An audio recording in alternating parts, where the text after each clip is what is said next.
Hey Dungeons & Dragons community, I love D&D, and 5th is my favorite edition, by far, but that doesn't mean it's perfect, and I think we all agree a couple adjustments could make things even better. I've done a series of those adjustments, and I'm providing them to anyone who wants them.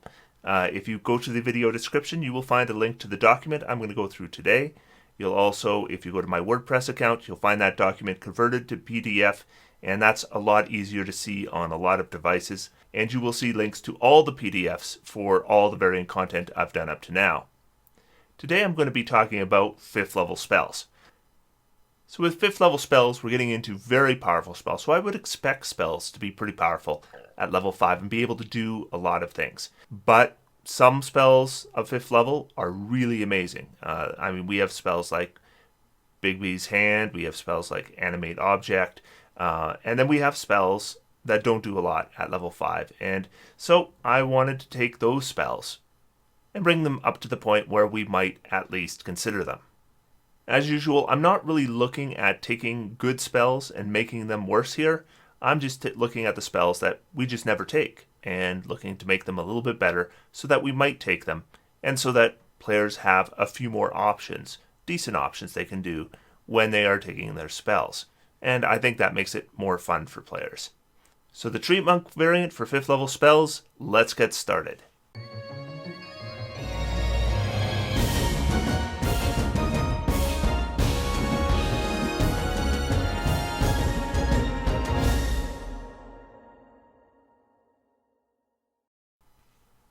So here is the Treantmonk variant for 5th level spells. Very first spell we're going to talk about is Cloudkill. Now Cloudkill is a spell that really just is disappointing for the level. It does poison damage, which is the worst kind of damage. It targets Constitution, which is the worst save to target. It moves, you have no control over where it moves, and the damage isn't very good. So you put all those things together, and that's the entire spell. It might be good for taking out a bunch of very low challenge rating creatures, but as a 5th level spell, we would expect it to be occasionally effective against higher CRs as well. And in the end, when I played with Cloudkill, I found the most frustrating thing about it was the movement. The movement is supposed to be a feature, but often it's really inconvenient to have that Cloudkill moving every round when we wish we could just keep it in the same location, or maybe the needs for direction change. And I decided that's how the Cloudkill spell could be improved. So now you're going to create the 20-foot radius sphere of poisonous yellow-green fog centered on a point you choose within range. Fog spreads around corners, lasts for the duration till a strong wind disperses the fog. This is all going to be the same. The part that's going to change is the fog moves up to 10 feet in the direction of your choice at the start of each of your turns, rolling along the surface of the ground. The vapors, being heavier than air, sink to the lowest level of the land, even pouring down openings. So that's the difference. When you cast Cloudkill, instead of it always moving 10 feet away from you, you're concentrating on this spell. So you're going to have some control over where it goes. And I think that will make Cloudkill actually a much more effective spell as a battlefield control spell, rather than just a spell for, clearing out low challenge rating things from some kind of structure. So I do think I would consider taking Cloudkill if I could control where it moves. The next spell I want to talk about is Creation. Now, Creation I really don't like. It's maybe my least favorite 5th level spell because it creates a very small object temporarily. So you can create yourself that coil of rope you needed, and it's going to last for a day, and that's a 5th level spell slot. And that's just awful. And I thought I liked the idea of Creation, the idea that we would use an illusion to create something that's quasi-real, but I think it needed to be changed so that we could maybe use it a little more effectively. And I thought the ways we might do that is maybe if we could make a bigger object, and maybe if it lasted a little bit longer. Those two things, I think, together might make this an effective spell. And when I was playing around with it, what I ended up with was you pull wisps of shadow material from the Shadowfell to create a non-living object of vegetable matter within range. Soft goods, rope, wood, or something similar. You can use this spell to create mineral objects such as stone, crystal, or metal. The object created must be no larger than a 10-foot cube and the object must be of a form and material that you've seen before. The duration depends on the object's material. If the object is composed of multiple materials, use the shortest duration, and the durations we have is for vegetable matter, it's a week, stone and crystal, it's a day, precious metals, it's 12 hours, gems, it's 1 hour, and adamantine or mithril, it's 10 minutes. So all of these have been bumped up. So now what we could do is you could create maybe a tiny 10-foot by 10-foot cabin that is made of wood, and it could last for a week. Something like that could be useful. So we're going to give this a lot more utility than it had before. Now, this is still not a combat spell, right? So you couldn't create that in the middle of combat because it is a minute casting. But if we have a little bit of time to set this up, this is something that might protect our campsite, for example. So I think what we've done is we've opened up a lot more creative uses for this spell, and now I like it a lot more. I've also increased the scaling. The scaling before was when you cast a spell using a spell slot of 6th level or higher. The cube increased by 5 feet for each slot level above 5th. Now it's increasing by 10 feet. So you could potentially make a much bigger object. The next spell I want to talk about is Dispel Evil and Good. So the complaints about this spell were that the base use of this spell was actually worse than Protection from Good and Evil, which is a 1st level spell, and that is you can have certain creatures have disadvantage on attacks against you. Protection from Evil and Good did the same thing, but it also protected you from enchantments, which Dispel Evil and Good didn't do. And then if you were to end the spell, you would get 2 other options. You could break a single enchantment, or you could have a dismissal effect. But the dismissal effect involved both a hit roll and a saving throw. So it wasn't as good as Banish.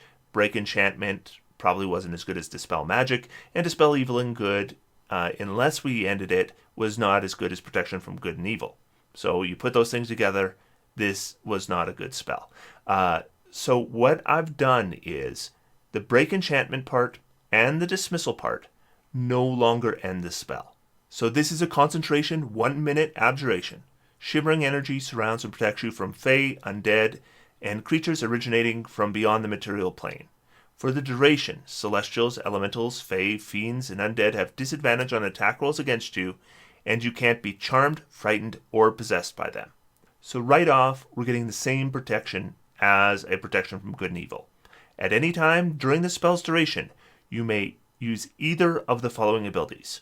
Number 1, break enchantment. As your action, you touch a creature you can reach that is charmed, frightened, or possessed by a celestial, an elemental, a fae, a fiend, or undead.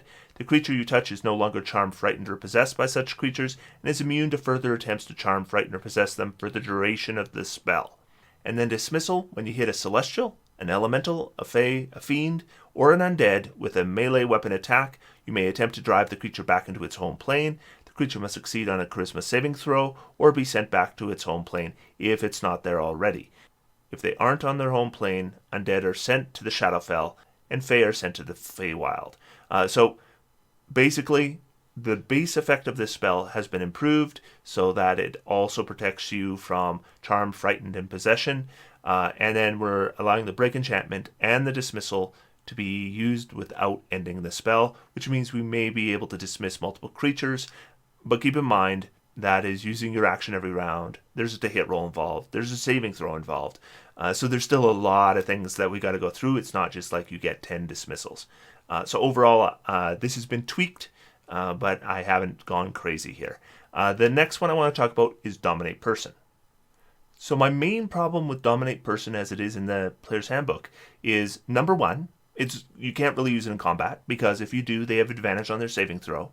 And number 2, it's really hard to hold this spell, because every time that creature takes damage, they get a new saving throw. So they can just have their allies just picking away at them until they actually make a saving throw and it's broken. So Dominate Person was really hard to stick in the Player's Handbook version. So I have, again, just given this a little bit of a massage. The first thing I've done is I've taken away the part where you get advantage on your saving throws if you're in combat. Dominate Person is not Charm Person. We're not trying to beguile somebody. We're taking them over. I don't see any reason why they would get an advantage on saving throws if you're in combat.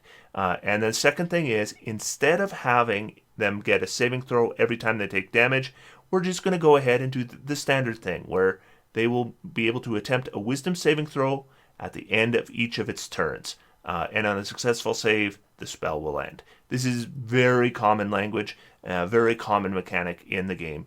And when we are looking at similar level spells like Hold Monster, it's a similar mechanic to those as well. So that's what I've done with Dominate Person. It's still a pretty circumstantial spell because it only works on humanoids.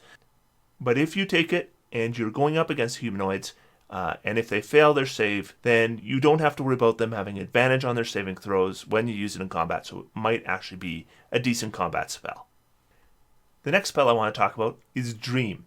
Now, Dream was a confusing spell because if you read the text, it sounded like so much of that spell was about giving somebody nightmares.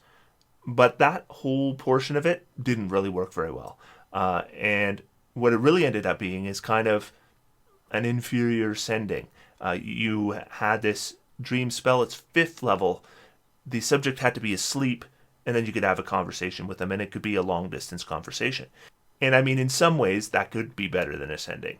But it really wasn't the way that the spell was presented. If you read the text, again, so much about it was about causing somebody nightmares and entering their dreams. It kind of thought about, Dennis Quaid in Dreamscape, that kind of thing. And so I really wanted to work that part of the spell to make it do something effective.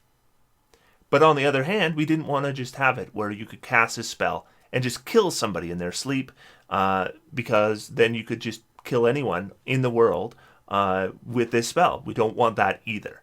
So first off, the part where we could enter the dream of somebody in a friendly way hasn't changed. The spell shapes a creature's dreams. Choose a creature known to you as the target of the spell. The target must be on the same plane of existence as you. Creatures that don't sleep, such as elves, can't be contacted by this spell. You or a willing creature you touch enters a trance state, acting as a messenger. While in the trance, the messenger is aware of his or her surroundings, but can't take actions or move. If the target is asleep, the messenger establishes telepathic contact with the target and appears in the target's dreams and can converse with the target as long as it remains asleep through the duration of the spell. The messenger can also shape the environment of the dream, creating landscapes, objects, and other images. The messenger can emerge from the trance at any time, ending the effect of the spell early. The target recalls the dream perfectly upon waking. If the target is awake, when you cast a spell, the messenger knows it and can either end the trance and the spell, or wait for the target to fall asleep, at which point the messenger appears in the target's dreams. So all of that is the same except for one phrase. The only thing I've added is I have specified it is telepathic communication. And this is specifically if you're trying to prevent a dream spell from happening, it gives you an extra option. But now let's talk about the part I've really changed. You can make the messenger appear monstrous and terrifying to the target.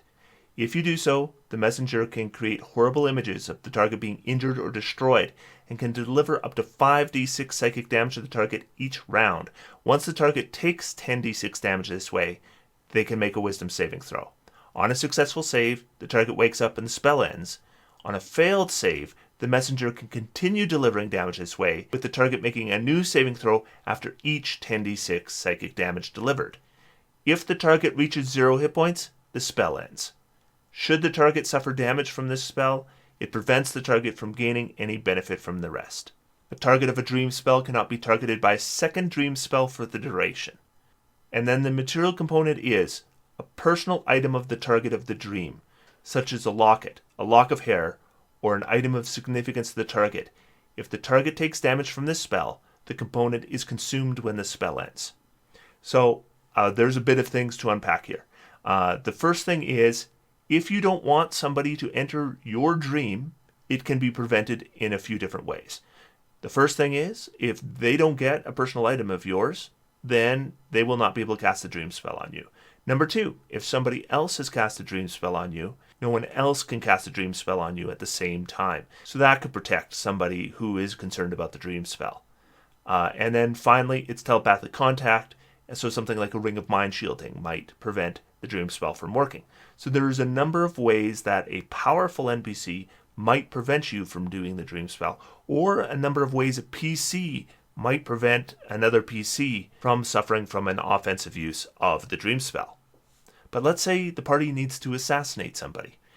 they might be able to get a personal item of that NPC, and then they could cast this dream spell. That NPC might die in their sleep.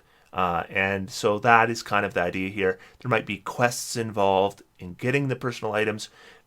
And remember that although you can use an arcane focus to substitute for a material component, you can't do so if the material component is consumed.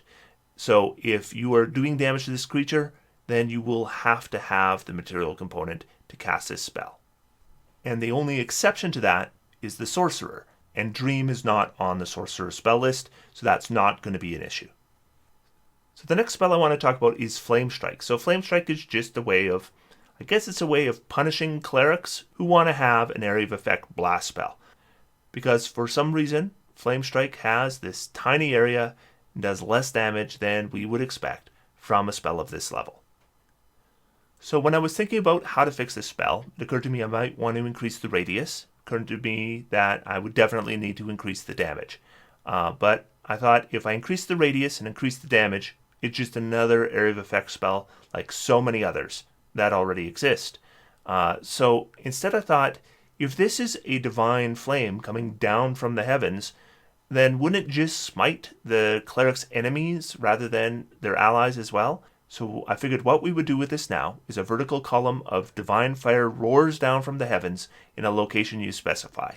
Each creature of your choice in a 10-foot radius, 40-foot high cylinder centered on a point within range must make a dexterity saving throw. Creature takes 48 fire damage and 48 radiant damage, so we've increased those d6s to d8s on a failed save, or half as much on a successful one. So the idea is this huge pillar of flame comes down and our allies are miraculously unhurt, which of course fits with the theme of cleric spells. And at higher levels, it's now going to scale by d8 instead of the d6. That brings us to our next spell, Gesh. So this one I really also didn't like. The idea was is you cast it on somebody and you would give them essentially a command, and they would have to follow that command for 30 days. It might be an injunction, it might be a quest. That was reasonably flexible. But what would happen is, if they chose not to do what you commanded them to do, they'd take a bit of damage, and that was it for the rest of the day. They could act as normal.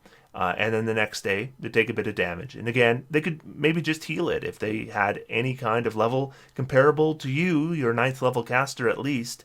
Then Gesh really didn't do a heck of a lot. And I figured Gesh, the whole idea of it is supposed to compel you to act a certain way. So I felt it needed to be changed. I didn't think that the damage mechanic made a lot of sense for this spell. So instead what I've done with Gesh is the casting time, range, components, duration all remain the same. You place a magical command on a creature you can see within range, forcing it to carry out some service or refrain from some action or course of activity as you decide. If the creature can understand you, it must succeed on a wisdom saving throw or become charmed by you for the duration. While the creature is charmed by you, it must make a wisdom saving throw each time it attempts to act in a manner directly counter to your instructions. On a failed saving throw, it corrects its actions to follow your instructions. A creature that can't understand you is unaffected by the spell. You can issue any command you choose, short of an activity that would result in certain death. Should you issue a suicidal command, the spell ends. You can end the spell early by using an action to dismiss it. A remove curse, greater restoration, or wish also ends it. So this isn't like a dominate person where it has to do exactly what you say. You're going to give it a course of action, or a course of action it must refrain from. And then every time it chooses to try to resist, it makes a wisdom saving throw. If it makes the wisdom saving throw, it can act as it will. If it fails the wisdom saving throw, it has to follow your command. And as before, if we cast it at higher levels, we are increasing the duration by the same amount it always was. That brings us to Insect Plague.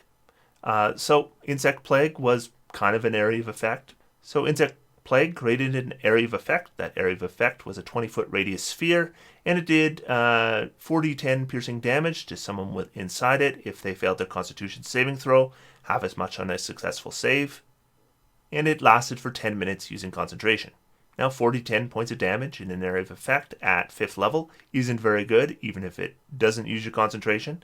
Of course, extended damage can be better. But for this level, I mean, I've seen a number of druids played. I've played a number of druids, and I have never ever been tempted to cast Insect Plague, just because the concentration mechanic interferes with so many things that the druid can do. And for a static effect like Insect Plague that doesn't do all that much damage, it just wasn't worth using your concentration for 10 minutes. And I figured that is the solution to this spell. And so what I've done is I've kept it exactly the same, except number one, I've removed the concentration. So this now lasts for 10 minutes, and I have included a phrase, you may use your action to end the spell anytime before the duration expires. Because, of course, if it's concentration, you can end it early by ending your concentration. In this case, you have to use your action to end the effect. So what we end up with is an area of effect spell we can cast that doesn't use our concentration.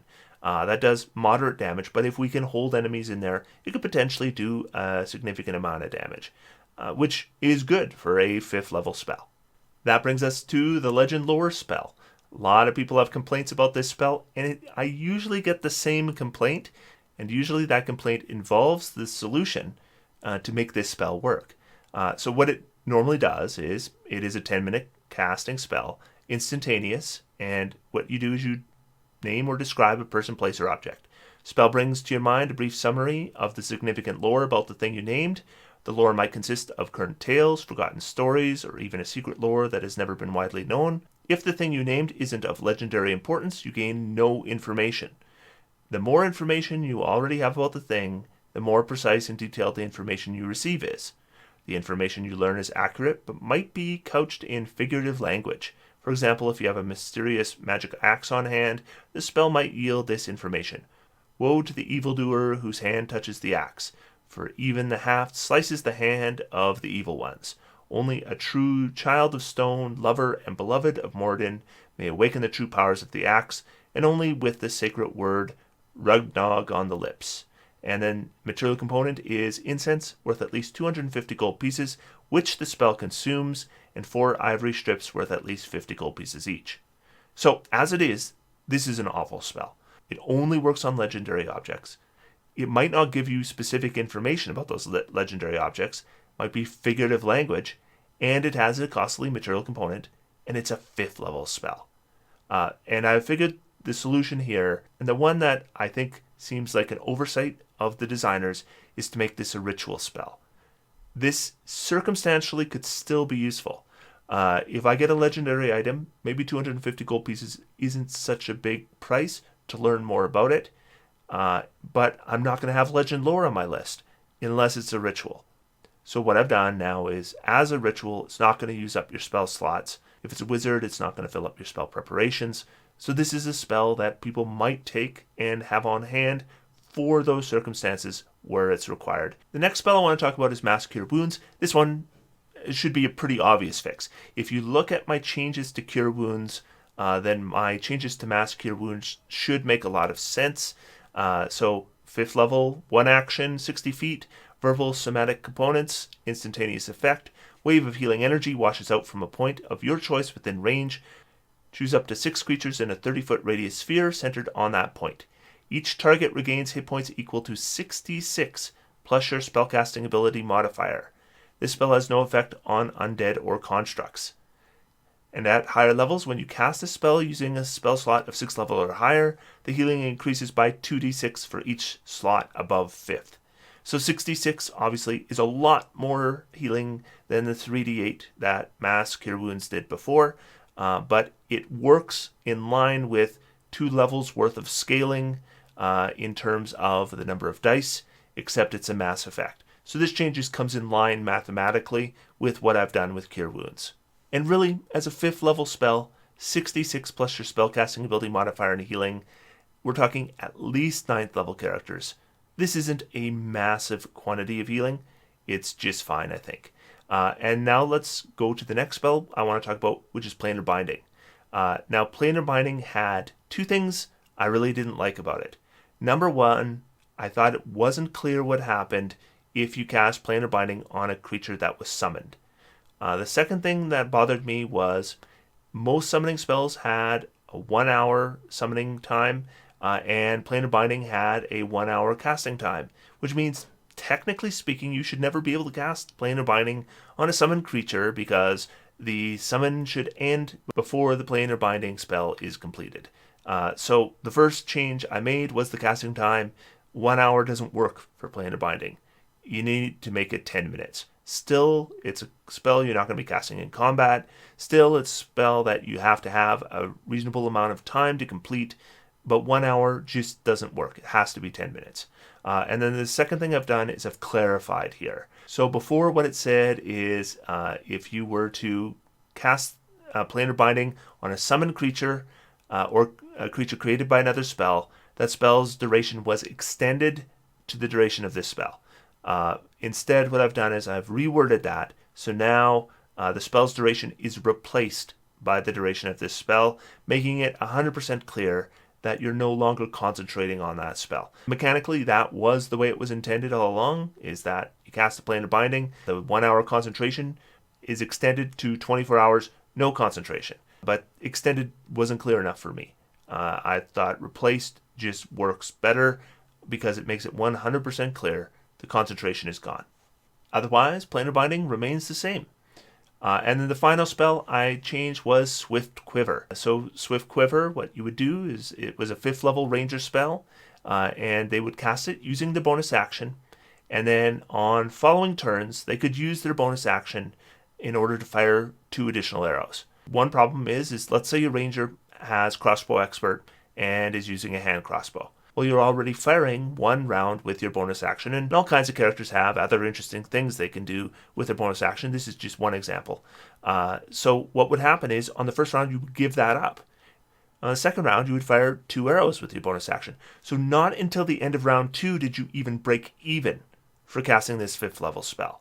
And it wasn't until round 3, assuming that you held your concentration, that you got any benefit from this spell whatsoever. That's ridiculous. This spell should be giving you a benefit right off the bat. So now, Swift Quiver, bonus action, you transmute your quiver so it produces an endless supply of non-magical ammunition, which seems to leap into your hand when you reach for it. When you cast the spell, and as a bonus action on each of your subsequent turns, you can make 2 attacks with a weapon that uses ammunition from the quiver. Each time you make such a ranged attack, the quiver magically replaces the piece of ammunition you used with a similar piece of non-magical ammunition. Any pieces of ammunition created by the spell disintegrate when the spell ends. If the quiver leaves your possession, the spell ends. So now what happens is you cast this spell, and the bonus action you use to cast this spell is also used to fire the 2 arrows on that round. So you're getting those additional arrows right off the bat, and you're seeing a benefit from casting this spell on round 1. So that's it. Those are all the 5th level spell changes. I will be back with my 6th level spell changes next week as we finish up our Player's Handbook variant. In addition, coming up within the next couple weeks, I will be doing another video on the variant for feats for the Treantmonk variant. Obviously, the feats was the biggest portion of the change, bigger than any of the changes I made to any of the classes. And naturally, it is a document that needed some work. And I have been doing that work, and I'm hoping to have a revised product that's going to have some more options for people, because one of the problems with the feats was you would take certain feats and there weren't enough options to select based on the weapon type you were using or the armor type you were using. So I wanted to expand those things. I wanted to make some of those secondary feats a little more attractive, and I wanted to give a unique name to each of the abilities that you can choose to give them all a little bit more flavor. So that will be coming up within the next couple weeks as well, as we finish off the Player's Handbook for the Treantmonk variant. I will be back next week with 6th level spells. I hope to see you then. Till then, I'm going to sit back, relax, have some fun. D&D is for everyone. Thanks, everyone. See you next week.